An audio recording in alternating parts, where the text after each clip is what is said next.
Hello, and thanks for joining us on Encore. Coming up on today's show, director Kelly Reichart sets the stories of certain women in the American Northwest, and French actor and director Guillaume Canet sends up his own midlife crisis in rock and roll.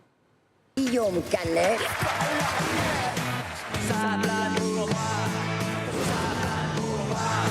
It's so lovely to think that if I were a man, people would listen and say, okay.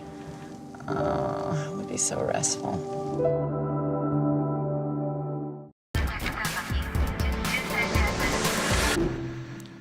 I'm joined on set by our film critic Lisa Nesselson. Hi, Lisa. Hello, Olivia. We're starting with an American film out this week in France. It's called Certain Women. It's made up of 3 stories set up in the harsh and lonely terrain of Montana, featuring women, I'd imagine. Yes, well, they say that women hold up half the sky, and they definitely hold up more than half of this film. It's a truism that when we watch a movie, we need to have at least one character with which to identify. I have to say, every single character here is very well delineated and believable, but I wouldn't want to be any of them. Director Kelly Reichart obviously loves actors, and she always elicits excellent performances. So we have 3 loosely glued together episodes. In the first one, Laura Dern plays a beleaguered lawyer. And in the second one, Michelle Williams plays a cagey wife out to acquire something. Now, those 2 episodes have their moments, but it's the third segment that is as fine a portrait of infatuation and yearning as I have ever seen. In it, Native American actress Lily Gladstone plays a lonely ranch hand who cares for horses and one night just stumbles into a night school course that's being taught by Kristen Stewart. I won't say more than that because there is an eloquence on screen that is based on scant dialogue and telling body language. See for yourself. I took this job before I finished law school. I wanted any job. I was afraid of my loans coming due. I didn't know where Belfry was. I guess I was thinking about Belgrade, which is a lot closer. And they're letting me do this because they think it's funny. The pass is icy. It takes me 4 hours to get here. It's going to take me 4 hours to get back. I have to work in the morning.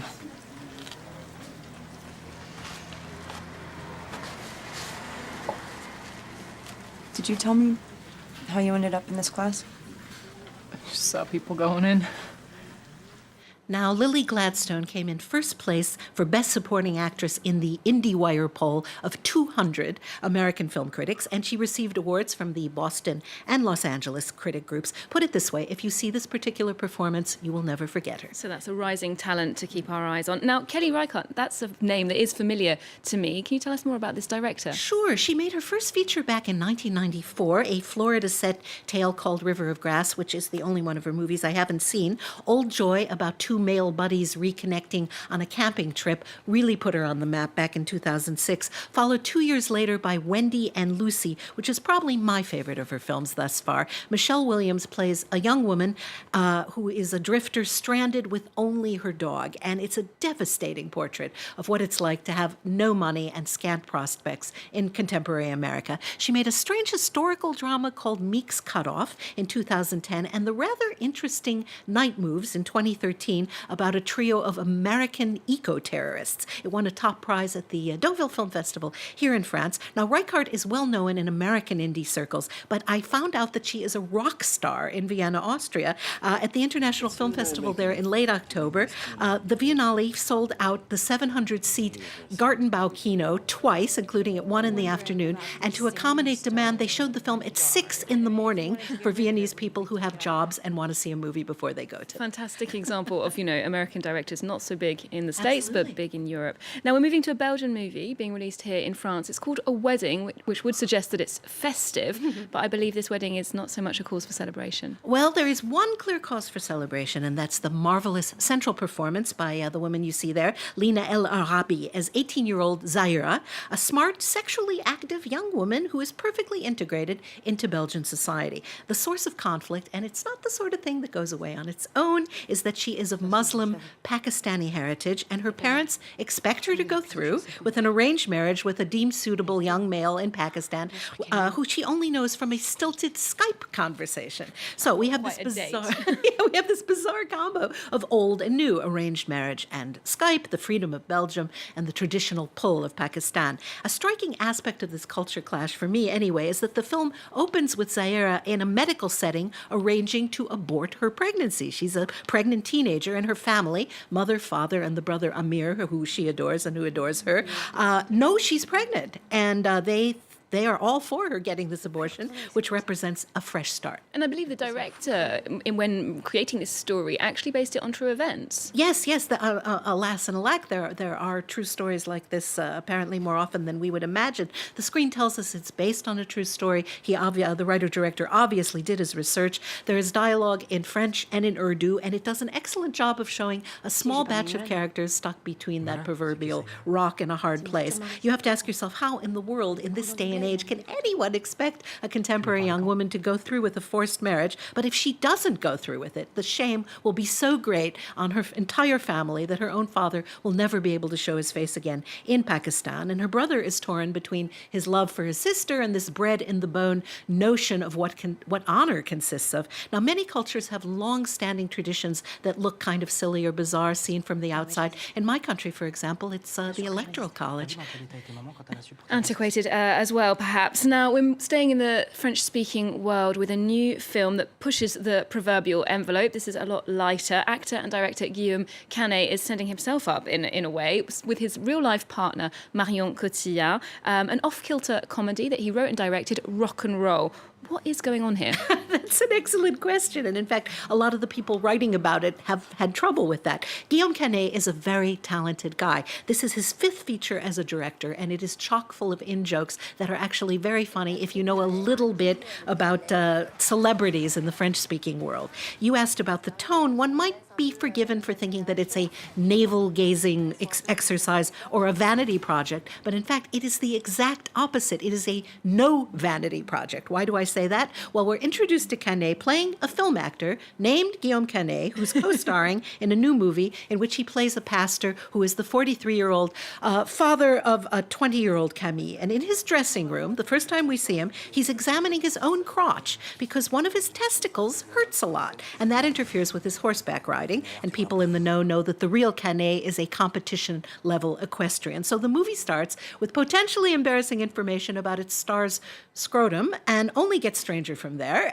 Guillaume lives with Marion Cotillard and their son, and she's just been cast in real life and in the movie. And she's just been cast in Canadian director Xavier Dolan's new film, and she, in sending up her real-life reputation for working hard to master accents and also disabilities, she proceeds to speak only Quebecois French. Now, Cotillard has already proved on multiple occasions that she has a fabulous self-deprecating sense of humor, but boy, does she take this French-Canadian accent joke and run with it. Her accent is so thick and the Quebecois vocabulary so different from Parisian French that it requires subtitles in French for French audiences. French people do love a language joke. Now, they're playing themselves.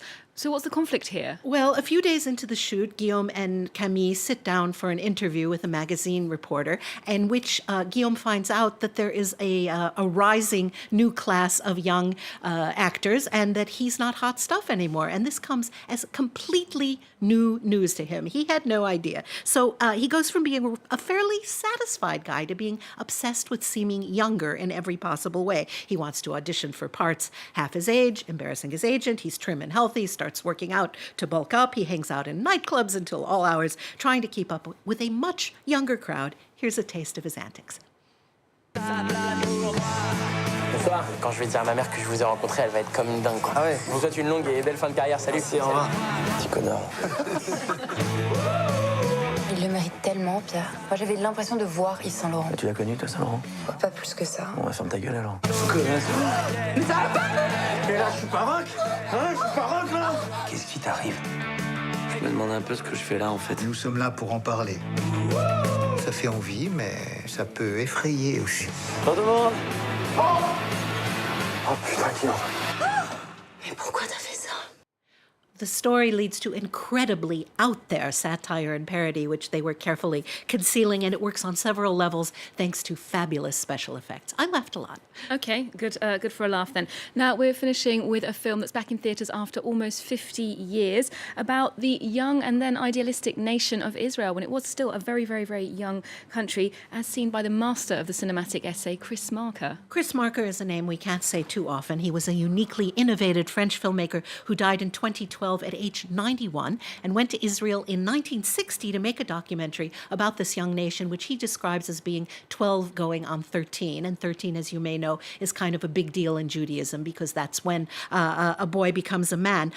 In depiction of a struggle, which it was shot in gorgeous, subtle color, but like a lot of films shot on celluloid, it had gone red. And so it's been beautifully restored. Marker's stance is that any injustice is much more unjust in Israel and that they have an obligation to set a good example because it's a nation that resulted from enormous injustice. Marker himself forbid this film to be shown in Israel for many decades because, at least that's one of the explanations, he felt that the country hadn't quite lived up to his expectations.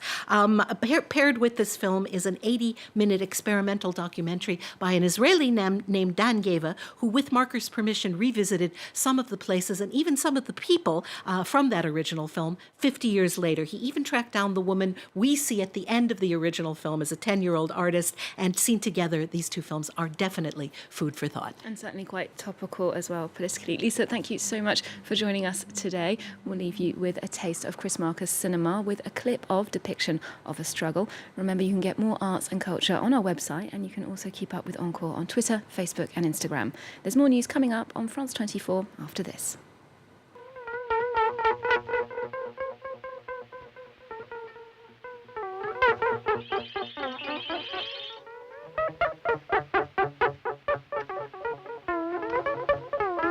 These remote-controlled owls are to be found in Jerusalem in the biblical zoo, where each animal lives in the shade of a verse, testifying to his belonging to the book, to the family album of man, a record of the human adventure, on which he casts a jaundiced eye.